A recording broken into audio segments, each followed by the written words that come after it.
Road show. Town hall इलाके से विजय चौक तक निकाला रोड शो। बलिया में पीएम मोदी की जनसभा। पीएम मोदी बोले पश्चिम से पूरब तक बीजेपी का बोलबाला। पीएम मोदी ने विपक्ष पर किया प्रहार। जनता ने परिवारवादियों को नकार दिया। परिवारवादियों ने सिर्फ अपनी तिजोरी भरी। पीएम मोदी ने कहा गरीबों की सेवा ही मेरा संकल्प। बलिया का व्यापारी अब सुरक्षित है। बहन बेटियां बेखौफ घर से निकलती हैं। सिद्धार्थनगर में अमित शाह की जनसभा। जातिवाद के बहाने अखिलेश यादव पर साधा निशाना। अमित शाह बोले बुआ भतीजे ने यूपी में जातिवाद का जहर फैलाया। इन लोगों ने सिर्फ अपनी जाति के लोगों का काम किया। मिर्जापुर में बीजेपी अध्यक्ष जेपी नड्डा की जनसभा। विपक्ष पर जमकर बरसे नड्डा। जेपी नड्डा ने कहा रिपोर्ट कार्ड रखने की ताकत सिर्फ हमारी है। एसपी का कोई नेता नहीं बोल सकता कि मैंने विकास किया। महाराजगंज की रैली में विपक्ष पर हमलावर हुए पीएम मोदी। कहा परिवारवादी ताकतवर देश नहीं चाहते, उन्हें हर सीट पर हराना है। पीएम मोदी ने कहा भारत को आत्मनिर्भर बनाने का समय। आत्मविश्वास पर हमला करने वालों को नकारें। कोविड वैक्सीनेशन को लेकर पीएम का विपक्ष पर प्रहार। कहा परिवारवादियों ने फैलाया भ्रम। सरकार ने सबको मुफ्त में लगवाया टीका। संत कबीरनगर से अखिलेश यादव का विरोधियों पर हमला। कहा जनता ने अखिलेश की बात नहीं मानी। मोदी सरकार ने सभी को फ्री वैक्सीन दी।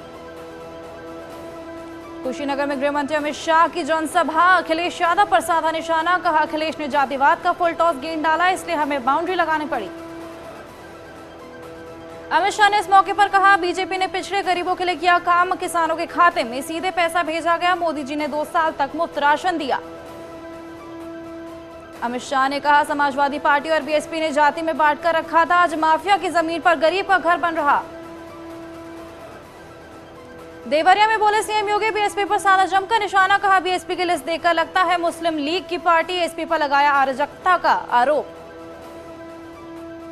सीएम योगी ने कहा पहले बिजली देने में भी भेदभाव होता था। ईद मुहर्रम में बिजली आती थी और होली दिवाली में बिजली कट जाती थी।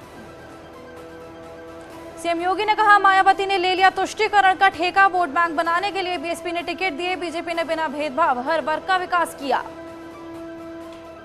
सीएम योगी ने कहा एसपी सरकार में 5 साल केवल दंगे हुए। 2017 के बाद यूपी दंगा मुक्त हुआ। गोरखपुर के पिपराइश में सीएम योगी की जनसभा। विपक्ष पर जमकर साधा निशाना। कहा अवसरवादी आपके हितैषी नहीं। अवसरवादी नहीं चाहते विकास। सीएम योगी ने इस मौके पर कहा 5 चरणों में बीजेपी की जीत तय। 6ठे और 7वें चरण में बहुमत का दायरा बढ़ेगा। मौके पर सीएम योगी ने कहा बीजेपी ने जो कहा करके दिखाया। बीजेपी सरकार में सभी को सुरक्षा। सीएम योगी ने उनके कपड़ों पर दिए डिंपल यादव के बयान पर किया पलटवार। कहा यह सनातन धर्म का अपमान। हाँ मैं हूं भगवाधारी। जौनपुर में जेपी नड्डा ने पीएम मोदी और सीएम योगी की तारीफ। कहा पीएम मोदी ने जनधन खाता खुलवाया। संबोधन में जेपी नड्डा ने कहा बीजेपी ने जो कहा करके दिखाया और आगे भी जो कहेंगे करके दिखाएंगे। जेपी नड्डा ने कहा बीजेपी को गरीबों और वंचितों की चिंता। मोदी सरकार ने बैंक में सभी के खाते खुलवाए। आजमगढ़ में बीजेपी प्रदेश अध्यक्ष स्वतंत्र देव सिंह का बयान। 5 चरणों में बीजेपी को मिलेगी प्रचंड बहुमत। अपनी योजनाओं के साथ जनता के बीच आएंगे। अंबेडकर नगर में एसपी अध्यक्ष अखिलेश यादव ने बीजेपी पर साधा निशाना। कहा सीएम योगी को रात में नींद नहीं आती। वो रात में उठ धुआं देखते हैं। अखिलेश यादव ने कहा बीजेपी सरकार में किसान दुखी। बुनकरों को भी हुआ भारी नुकसान। एसपी की सरकार बनने पर मदद का भरोसा दिलाया। अखिलेश यादव ने एसपी प्रत्याशी के लिए मांगे वोट। जनता से की अपील। बढ़ चढ़कर एसपी को दे वोट। पूर्ण बहुमत की सरकार बनाने का किया दावा। अखिलेश यादव ने कहा युवकों की भर्ती के लिए उम्र सीमा बढ़ाने का काम करेगी एसपी और युवकों के लिए फौज में निकालेंगी भर्ती। महाराजगंज में प्रियंका गांधी का रोड शो। भाजपा और बसपा पर जनता को बरगलाने का लगाया आरोप। प्रियंका गांधी ने कहा 30 साल की सरकारों ने प्रदेश की दुर्गति की। विपक्ष पर लगाया चुनावों में विकास की बात नहीं करने का आरोप। आजमगढ़ में मायावती का संबोधन। बीएसपी प्रत्याशी के पक्ष में की वोट की अपील। विपक्ष पर भी जमकर साधा निशाना। गोरखपुर में बीएसपी महासचिव सतीश चंद्र मिश्रा ने एसपी पार्टी पर जमकर साधा निशाना। कहा अखिलेश यादव के खुद के लोग उनसे दूर हो गए। गोरखपुर में जल संसाधन मंत्री महेंद्र सिंह का दावा। यूपी में चल रही है बीजेपी की लहर। 300 से ज्यादा सीटें करेंगे हासिल। हरिद्वार पहुंचे सीएम पुष्कर सिंह धामी। दिव्य प्रेम सेवा मिशन के कार्यक्रम में हुए शामिल। साधु संतों से मुलाकात भी कर सकते हैं सीएम धामी। देहरादून से लेकर दिल्ली तक बीजेपी में मुलाकातों का दौर जारी। पूर्व सीएम निशंक ने नड्डा से की मुलाकात। चुनावी हालात और पार्टी के अंदर मचे घमासान पर हुई चर्चा। बीजेपी उपाध्यक्ष ए.के. शर्मा वाराणसी पहुंचे और बीजेपी के लिए डोर टू डोर प्रचार किया। न्यूज 18 के साथ खास बातचीत भी की। 187 सालों बाद काशी विश्वनाथ मंदिर के गर्भगृह में मढ़ा गया सोना। दक्षिण भारत के दानदाता ने पीएम मोदी की मां के वजन के बराबर दान किया सोना। काशी दौरे पर पीएम मोदी ने देखा गर्भगृह। हरिद्वार के प्रसिद्ध सुरेश्वरी देव मंदिर में सीएम धामी ने की पूजा अर्चना। टनकपुर में पूर्णगिरी मेले को लेकर भी समीक्षा बैठक। यूक्रेन से उत्तराखंड के छात्रों को भी लाया जा रहा वापस। अभी तक 17 छात्र आ चुके हैं वापस। सुबह 7 छात्र लौट आए अपने घर। रुद्रप्रयाग के सारे गांव में लैंडस्लाइड की डरावनी तस्वीरें। अचानक भर भर आकर गिरा पहाड़। खतरे की जद में आए कई परिवार। देहरादून में भूमाफियाओं के हौसले बुलंद। तिब्बतन फाउंडेशन की 70 बीघा जमीन पर कब्जे की कोशिश। शिकायत के बाद पीसी ने की गई तैनात। हरिद्वार के पिरान कलियर से पुलिस ने 2 साइबर ठगों को किया गिरफ्तार। पकड़े गए आरोपी झारखंड के जमताड़ा के रहने वाले। बागेश्वर के ढूंगा गांव में जंगली सुअर के हमले में किसान गंभीर रूप से घायल। इलाके में लंबे समय से सुअरों का आतंक जारी।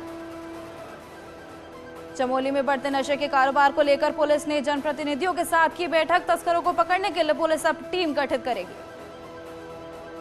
उत्तरकाशी पुलिस ने 1 किलो से ज्यादा चरस की बरामद। दोनों पर केस दर्ज कर जेल भेज दिया गया। उत्तरकाशी के मनेरा में एक दुकान में अचानक आग लगने दुकान के सारा सामान जलकर खाक। फायर सर्विस ने आग पर पाया काबू। भड़काऊ भाषण मामले में जमानत पर रिहा नरसिंह नंद जितेंद्र त्यागी की रिहाई के लिए अब दिल्ली जाकर गांधी समाधि पर अनशन करेंगे। यूक्रेन के कीव में फंसा टिहरी का पारस रौतेला। परिजनों ने सरकार से जल्द घर तक सकुशल पहुंचाने की लगाई गुहार। ऋषिकेश गंगोत्री हाईवे पर नागड़ी खाड़ी और नरेंद्र नगर के पास बना स्लाइडिंग जोन। ट्रीटमेंट नहीं होने से हाईवे पर जम गया मलबा। उत्तरकाशी में जिला प्रशासन ने दुकानों के आगे हुए अवैध अतिक्रमण को हटाने का किया काम। अवैध अतिक्रमण से बनी रही है जाम की समस्या। सिडकुल में इंटकी कंपनी के कर्मचारियों ने प्रबंधन पर लगाया मनमानी और कंपनी को शिफ्ट कराने का आरोप। मशीनों ले जाने के लिए रोकने के लिए गेट पर डटे कर्मचारी। पहाड़ों में मौसम खुलने से लोगों को मिली बड़ी राहत। अभी भी पड़ रही है कड़ाके की ठंड। पर्यटकों की मौज मस्ती जारी। यूक्रेन में फंसे 240 भारतीय छात्रों को लेकर दिल्ली पहुंचा विमान। केंद्रीय मंत्री नकवी ने किया स्वागत। यूक्रेन से वापस आई एमबीबीएस की छात्रा ने आंखों देखा हाल बयां किया।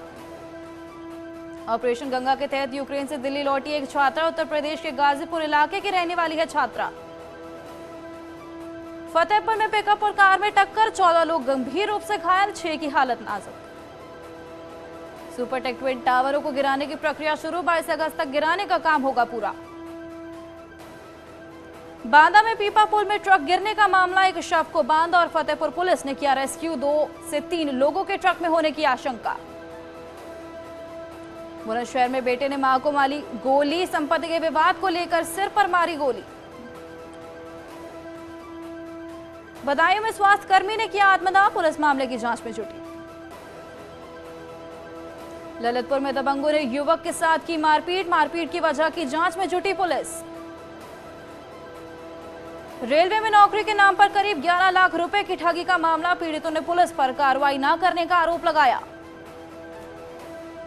देश भर में अब तक 177 करोड़ से ज्यादा लोगों को लगी कोरोना वैक्सीन। 4 करोड़ 25 लाख से ज्यादा लोग रिकवर। कोरोना को लेकर देश में राहत भरी खबर। पिछले 24 घंटों में कोरोना केसों में भारी कमी। एक दिन में 8015 केस सामने आए। 120 लोगों की मौत। देश भर में कोरोना के 1,03,000 से ज्यादा एक्टिव केस। अब तक करीब 5,12,000 से ज्यादा लोगों की गई जान। मथुरा के ठाकुर द्वारकाधीश मंदिर में उड़ा गुलाल। रसिया गायन का हुआ आयोजन।